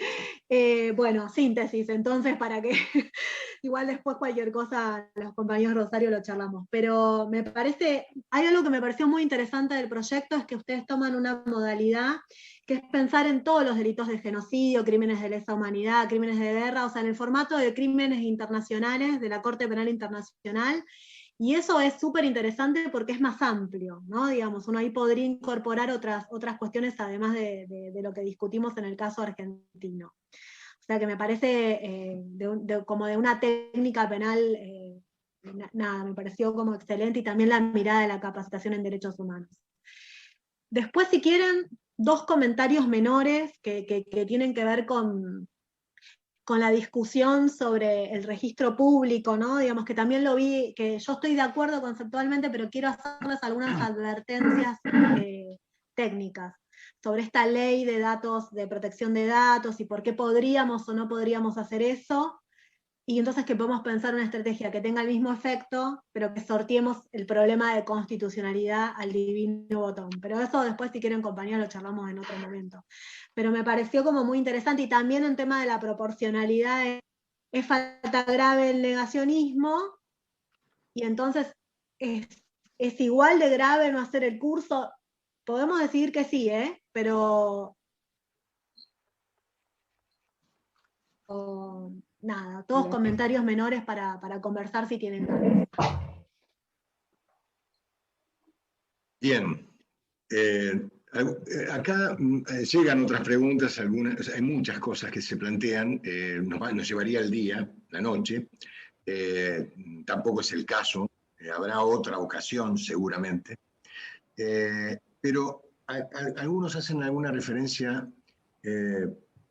muy puntual a si concretamente la sanción de una norma que persiga el negacionismo no se transformaría después, porque dependería muy bien, como vos señalabas, de quienes van a ser responsables de aplicar esa ley, si no se transformaría en una suerte de boomerang en algún momento, si es que cambiase el color o el tinte político del gobierno que lo sancione, que digamos que promulgue esa norma. Que en ese sentido, no sé si hay algo que quieras aportar puntualmente también vos, Valeria, a partir de tu investigación, que digamos, se orienta también en ese sentido. Edu, ¿me reverís la pregunta puntual porque se cortó justo el Zoom? Que como digamos, si finalmente se sancionase una norma que que castigue el negacionismo. Por supuesto que la pregunta tiene que ver con que no se transformase esa norma luego en una suerte de boomerang al cambio del color o de la identidad política del gobierno, y que en realidad pudiese afectar, contrariar a aquello que pretendía perseguir. Yo creo que es lo mismo que puede pasar con el cambio de los gobiernos y los juicios de lesa. Entonces me parece que lo que hay que tener ahí es una herramienta de lucha de memoria y política de la mano, como siempre han hecho los organismos. Entonces me parece que es el mismo riesgo. O sea, y entonces sí, obvio, pero me parece que hay que ir por todo, no por menos. Sí, bueno, yo coincido con vos, pero lo que pasa es que la pregunta está ahí, hay que hacerla. Así que bueno, me llegan acá mensajes a mi celular y que dan cuenta de algunas cuestiones que justamente están relacionadas con el valor del encuentro y la claridad con la que se expone y con lo que señalás puntualmente sobre este tema. Y los aportes de los compañeros y las compañeras que están acá en este espacio compartiendo. Bueno, no sé si hay algún aporte, alguna pregunta más, compañeras, compañeros. Nosotros podemos quedarnos toda la noche. Yo sé que Tati está con alguna complicación, con una actividad, así que se va a tener que ir, pero nosotros no tendríamos inconveniente de seguir un rato más. Así que, Tati, estás habilitada para decir, hacer y lo que creas. Más conveniente. Bueno, sí, lamentablemente me voy a tener que retirar. Muy interesante, sinceramente. Y vos, mi querida, con lo joven que sos, todo lo que sabés, vieja. Una maravilla, una maravilla. Bueno, mis queridos todes, ya después Eduardo me contarás, ¿eh? Gracias. Gracias, Tati. Gracias por tu presencia, por tu acompañamiento, Tati. Gracias. Un abrazo, Tati. Chao, chao. Gracias. Bien. Norma, ¿estabas ahí apuntando algo en el chat? ¿Puede ser? Muteada.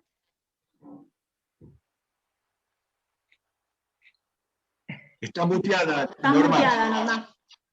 Si había más preguntas, que la gente que pregunta le encanta que le respondamos, por ahí digo.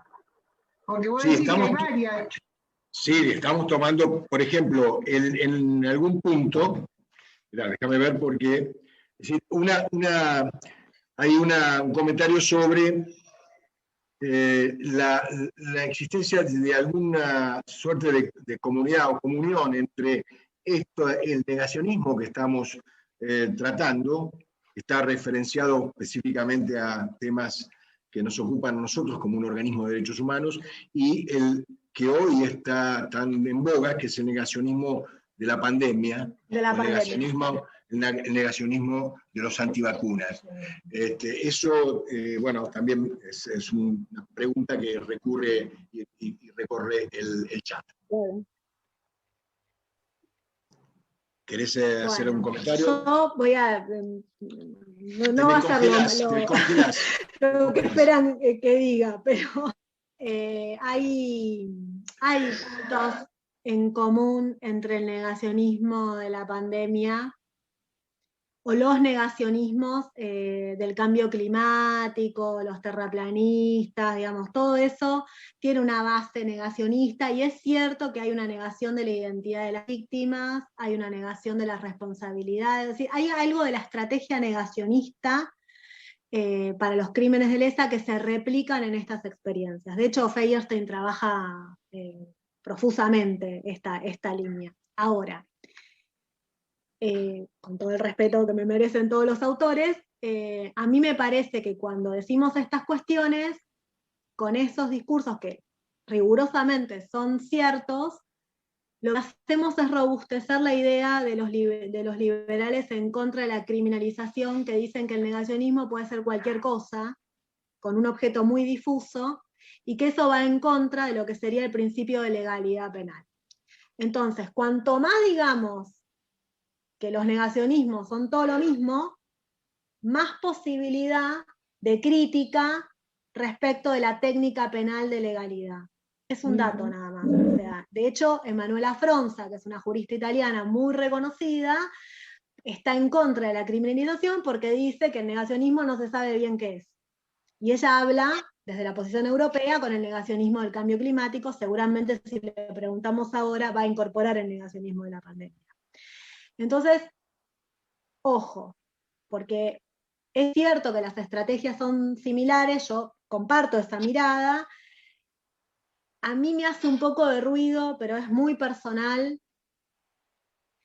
poner en una situación todo en el mismo nivel, ¿no? O sea, me parece que hay algo ahí sé que no es el sentido, y por favor que sea respetuoso y que se entienda lo que quiero decir, me parece que hay una suerte de tendencia como técnica a la banalización, que es lo que nosotros queremos evitar, ¿no? Digamos, no es lo mismo el negacionismo de los crímenes de Estado que el negacionismo de la pandemia. Tienen estrategias similares, sí, porque los negacionismos son comportamientos sociales, de estrategias narrativas y de propuestas cognitivas respecto de una realidad que se vive socialmente como de máxima injusticia. En eso estamos de acuerdo. O sea, hay un punto nodal en el que estamos de acuerdo. Entonces, para evitar que luego el liberalismo penal nos diga que entonces, como es cualquier cosa, no podemos usar el derecho penal si no sabemos qué, tenemos que ir sobre la idea de los negacionismos de los crímenes de Estado. Entonces, por eso yo celebraba el laburo de los compañeros de Rosario, en el sentido de que establecen un negacionismo fijado por el ordenamiento internacional, ¿no? Entonces, de esto estamos hablando. Hay que delimitarlo porque hay un riesgo de que el negacionismo sea prácticamente todo.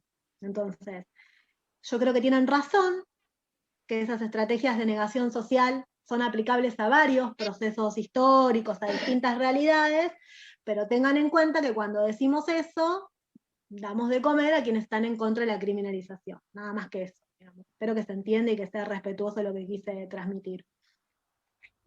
Respondiendo a lo que dijiste vos, que me parece muy, muy correcto, hay una analogía que puede ser generalizadora, y es que todo tiene que ser destapado. Cualquier cosa de estas tiene que ser destapada. Y ahí va mi consigna de nunca más el silencio. Que ustedes la conocen, muchos de ustedes la conocen. Mi padre, que era abogado, y que ya en esos tiempos hablaba de todas estas cosas, decía que la parte legal, las leyes, pueden ser excelentes. Ahora depende mucho de quién y cómo sean aplicadas.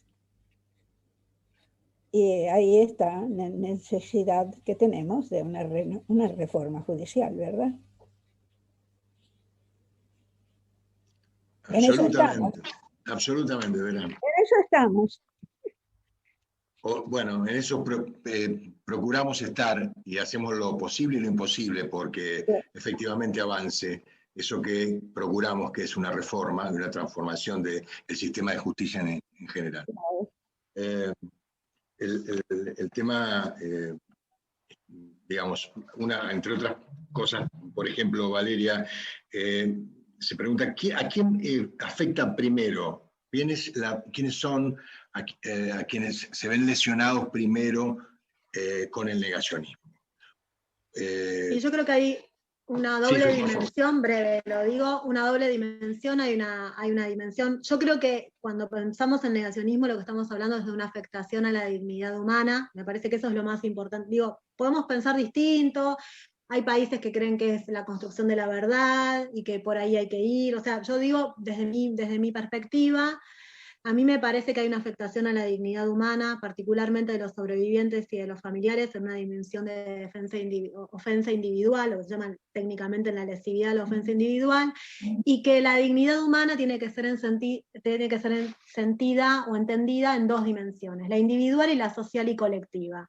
En la social y colectiva estamos todos nosotros, como sociedad, que tiene el deber y el derecho a la memoria. Entonces me parece que yo un poco en el texto lo que yo trabajo es tratar de expandir los derechos humanos o las categorías liberales a un liberalismo del siglo XXI, y lo expando desde el minuto uno, es decir, expando la libertad de expresión y discuto esa función individual de la libertad de expresión con la función social que tiene la libertad de expresión y el derecho a ser informado, que la información sea veraz, el derecho a ser, digamos, cómo se pasa del emisor al receptor, ¿no? Nosotros como sociedad lo que nos merecemos conocer, y lo hago en todo, como en todos los valores que me parece que están en discusión, también en la verdad, también en la dignidad. Entonces, ahí yo tengo una posición de un, estoy muy yanqui, pero digo, como es un tema el de la libertad de expresión que va por ahí y que está bueno saberlo,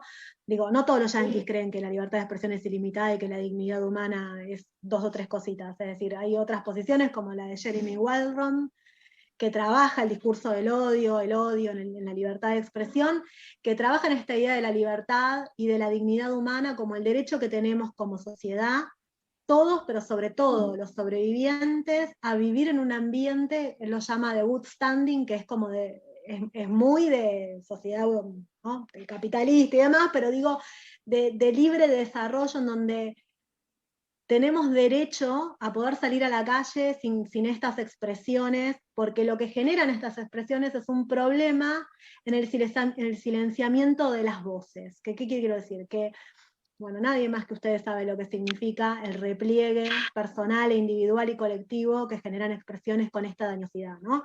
Como uno se refugia para adentro, no es el caso argentino porque se labura muchísimo la memoria colectiva, pero hay algo ahí que me parece que es importante tener en cuenta. Entonces es el derecho que tienen los sobrevivientes a vivir en una sociedad que tenemos como sociedad de garantizar que esas expresiones estén fuera del discurso democrático, y el deber de las políticas estatales. Es un tema que tenemos que resolver con la dimensión de la ley, digamos, política. Se corta la voz, ¿vale? Valeria.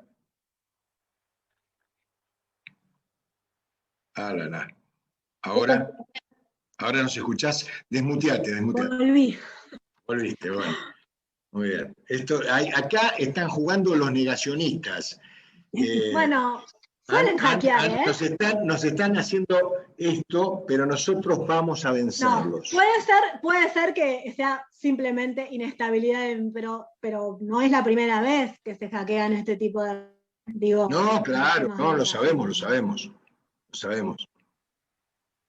Bueno, ¿ahí nos escuchás bien? Valeria, ¿nos escuchás bien? Sí. Bien, muy bien. Nos ha pasado, y seguramente es una temática que preocupa mucho a los, justamente, los defensores de estas prácticas criminales. Sin duda vamos a ir cerrando, porque tampoco te queremos explotar tanto como para que después, cuando te volvamos a convocar, huyas o quieras no justificarte con otras actividades y negarte a hacer o privarnos de esta posibilidad de escucharte, de intercambiar miradas y aprender entre todos y todas. A mí me parece muy oportuno esto que vos señalabas, me parece muy importante lo que decías con respecto al proyecto Rosario, que también recogen algunos otros proyectos, pero que no todos, y porque son más, me voy a permitir decir que son más reduccionistas.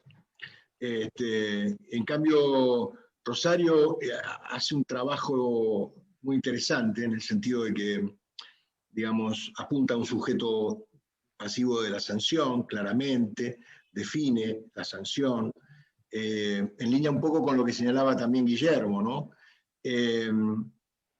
Y también hace para mí algo muy importante, que también lo señalaste y lo destacaste muy bien, que es los alcances, ¿no? ¿A quiénes? Cosa que algunos proyectos no hacen, o lo hacen muy acotadamente, y que yo discutiría fervientemente, ¿no? Porque algunos hablan, por ejemplo, de terrorismo de Estado y lo limitan al 24 de marzo. Arrancan el terrorismo de Estado el 24 de marzo del 76. Nosotros contrariamos esa mirada, la discutimos, no la compartimos. y otros, bueno, lo hacen... Eso dejaría fuera todo, digo, claro, siguiendo a Verónica, por lo menos más allá de la discusión sobre qué entendamos nosotros por terrorismo de Estado y todos esos debates, que por supuesto ustedes son, digamos, en primera persona, el Movimiento de Derechos Humanos, para dar esa discusión yo no la voy a dar, obviamente, por una cuestión de respeto, digamos, a los verdaderos luchadores, pero digo, al margen de esa discusión sobre la conceptualización, en algún punto hay ahí como un gris con las investigaciones judiciales, ¿no? Digamos, un poco retomando lo que dice Verónica, nosotros ya tenemos verdades jurídicas, entonces, ¿qué hacemos con las causas de la independencia? claro, Y hay algo absolutamente. que mejor. Hay que corregir Todo esos es errores. perfectible. Hay Todo es que perfectible. enmendar esos errores. Todo es perfectible. Y hay que sugerirle a esos, porque son muy bien intencionadas esas propuestas. Ya te doy, Norma, ya te doy. Son muy bien intencionadas, pero por ahí, digamos, hay un dicho que dice que la urgencia es enemigo de lo excelso. Y tal vez la urgencia haya hecho que omitieran algunas de estas cuestiones. Me parece que hay que hablar con esos compañeros y compañeras que tienen la mejor intención, como sabemos, que por ahí erran en el sentido de que no distinguen lo que está muy bien distinguido. Sí, por favor. Quiero agregar algo que no tiene que ver con este proyecto, sino en general. Lo que sí quiero que nos quede claro es que ningún proyecto no va a tener riesgos. Es decir, todos los proyectos generan discusiones enormes. El punto es elegir y saber cuáles queremos tener como riesgo, digamos, o sea, es en algún punto lo que dice Foucault, ¿no? El coraje de la verdad, digamos. Hay un lugar ahí en donde todo genera riesgos, y es una decisión ético-política, digamos, o sea, sobre qué queremos proteger, qué queremos, sí, hay que embarrarse, totalmente, digamos, o sea, estamos en el lodo, entonces me parece que hay que elegir qué riesgos tomar y cuáles no, y quizás conocer más otras experiencias nos permiten desandar algunas otras riesgos que sucedieron en otras experiencias históricas, resaltando que el caso argentino es un caso absolutamente singular, ¿no? En la historia de la memoria, la verdad y la justicia, que es incomparable con otras experiencias, y comparto lo que dicen Vera y Verónica respecto de que, bueno, nosotros no tenemos algunos problemas que sí tienen otros procesos históricos, y tenemos los propios, ¿no? O sea, tenemos otros riesgos a tener en cuenta. Entonces, ninguno de los proyectos que salga, ninguno va a estar bien. ¿Qué quiero decir? Ninguno va a ser imbatible. El problema es si el proyecto que elegimos es el que termina siendo una estrategia de litigio estratégico, perdón, la tautología, no por nosotros, sino por los negacionistas. O sea, tratemos de evitar eso, porque lo hacen. Entonces, sepámoslo. O sea, que busquemos el mejor proyecto más robusto para que la Corte Interamericana de Derechos Humanos no le diga que tienen razón los negacionistas. Clarísimo. Norma, tenés el micrófono ya abierto. Ahora sí. Sí, yo quería decir que nosotros tenemos por costumbre no robar ningún mérito. Entonces vamos a contar esto como es. A pesar de que tenemos abogados a los que realmente amamos porque son magníficos, ya sea en Rosario, ya sea en toda la PDH, este proyecto lo redactó Verónica, la cual la tenemos encerrada en una habitación estudiando porque le faltan 2 materias para recibirse. Y está claramente ya apretada, literalmente, de que se reciba sí o sí. Por supuesto, algunos otros, entre los que me cuento, aportamos algunas cosas, pero más, como bien decía Vera, desde la experiencia. En mi caso, una cosa que me preocupaba mucho y que hablando con ellas coincidíamos, era por esto lo de que estamos hablando de jóvenes, por ejemplo, empleados, ¿no? Ustedes vieron que está dirigido a determinado estamento de empleados públicos. Son jóvenes, por ahí tienen 20 y pico, y nosotros ya llevamos prácticamente 2, 3 generaciones del genocidio.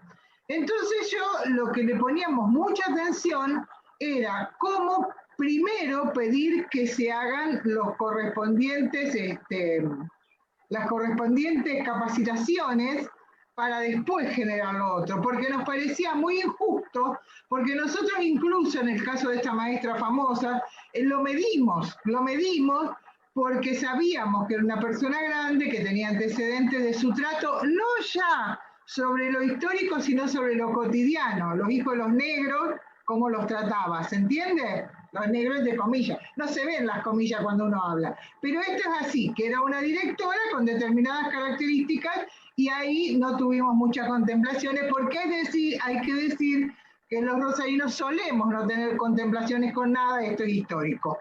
Porque hacemos política, no partidaria, hacemos política para reivindicar la memoria, la verdad y la justicia, eso no tenemos duda.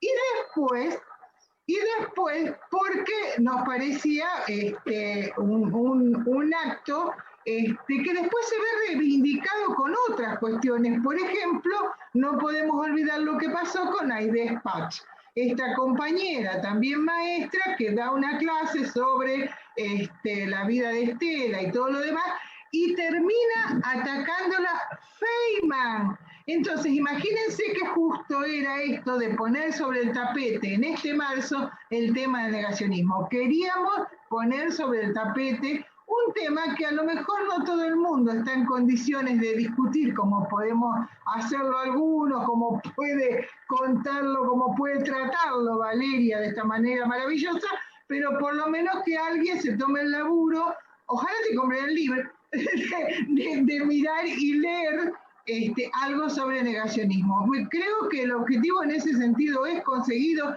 Sabemos que en el Consejo de Rosario se ha discutido mucho, nos faltó quien quiso meterlo dentro de la ley Micaela, por ejemplo, que por ahí te da la idea de que ni siquiera lo leyeron bien. Digo, pero esto está bueno, digamos, que se discuta, que genere situaciones donde tenga la necesidad de ir a interiorizarse del tema. Yo creo que en ese sentido lo conseguimos. Por supuesto, en los otros lugares se consiguió por unanimidad. Pero quiero dejar bien en claro esto, es Verónica un poco la que tuvo la idea y realizó el trabajo. Bien. Un poco para parafrasear a Norma y en el sentido de la amplitud o de, sí, diría, de ensanchar los márgenes. Nosotros también no somos rosarinos, tenemos mucho cariño por muchas compañeras y compañeros rosarinos que militan estas causas, y tenemos también las mismas apreciaciones, las mismas prácticas, los mismos compromisos de norte a sur y de este a oeste, porque esta organización que tengo el honor de integrar y que me permite además compartir con otros espacios del movimiento de derechos humanos, tiene 30 regionales y juntas promotoras a lo largo y a lo ancho del país. Y en esos lugares, en todos esos lugares, esa militancia cotidiana tiene esa mirada que muchos compañeros, con el caso de Norma, por ejemplo, le impregnan a cada acto, a cada acción que llevan a cabo. Dicho esto, porque creo que ya se nos está yendo el tiempo y te vamos a tener el 28 de mayo, me vas a decir que no, perdón, el 26 de mayo, perdón, el 26 de mayo. Y nada, que me parece muy importante que vos puedas dar un cierre. Hiciste en algún momento una mención, vos trabajás mucho, quiero decirles que el libro es un placer seguirlo, leerlo, ese trabajo merece la atención nuestra. Hablaban de Primo Levi y Valeria en el primer capítulo hace una mención puntualmente de los hundidos y los salvados de Primo Levi. Encabeza ese capítulo con una suerte de párrafo que es, digamos, no solo visceral, sino enormemente conmovedor, de esa pluma, de esa mirada tan expresiva de Primo Levi, ¿no? Pero hace un recorrido por infinidad de espacios, de pensamientos, y vale la pena porque nos enriquece, nos forma, y nos performa, para usar un término que tan de moda hoy en las ciencias sociales. Nada, no sé si alguno quiere hacer algún aporte más. Sí, ahí Guillermo quiere decir algo, y después yo voy a cerrar para cederle la palabra. Está Bella ahí, ¿no? Bella Fischmann. Está Bella, que nuestra querida Bella, que abrió y después no sé qué estás. Porque con ella, como compartimos mucho en Memoria Abierta, no sé si se recordará que hice una propuesta, que después no se hizo nada, de hacer en memoria a partir del presente, o sea, como para el futuro, desde luego, de ir marcando lo que va sucediendo, porque genocidios, negacionismo, de todo esto hay mucho por todos lados, y opiniones distintas sobre todo lo que ha pasado y está pasando. Además de Primo Levi, seguramente las que han estudiado todo esto conocerán lo que ha lanzado la campaña de Liliana Segre. Supongo que lo habrán leído. Bueno, ella es una sobreviviente, y no todos los sobrevivientes opinan de la misma manera. No, pero hay que escucharlos, porque en todo esto tienen una voz importante que viene de su experiencia y pueden tener propuestas interesantes sobre esta parte legal. Habría que profundizar mucho sobre esos aportes.